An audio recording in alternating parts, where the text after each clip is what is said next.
yung subject ng search warrant, subalit ang hinahanap natin ay 28 at doon sa social media post, doon sa kanila mismong ibinigay dating istorya ay 4 na po yun. Ano?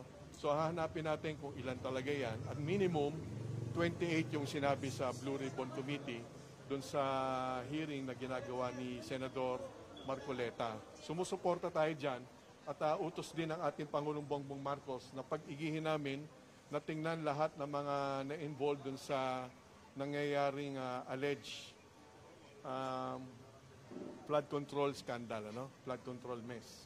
So titingnan natin lahat ng personalities doon. Nagkataon, dito tayo una nakakuha ng search warrant.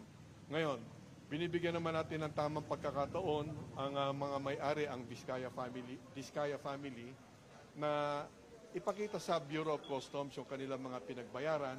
Pag nakita naman natin na tama ang kanilang pinagbayaran, yun ang interest ng Bureau of Customs. Subalit, pag kulang yaan o kung may diferensya sa papel, magkakaroon po ng problema ang pamilya at kung mapapakita naman nila na talagang sila ay buyers in good faith, meaning binili lang nila ito sa isang dealer or ahente, doon naman kami pupunta upang doon namin kuhanin ang mga tamang dokumento na dapat magpapatunay na tama ang kanilang pinagbayaran sa ating gobyerno. Commissioner, sino na ho sa pamilya Vizcaya ang humarap na huso?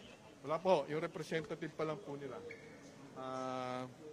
Commissioner, sa ilan na ho ang nakita? Sa 12 sasakyan, ilan po ang nandito na iwan? Ang nandito sa loob ngayon, doon sa nasa warrant natin, 2 out of 12.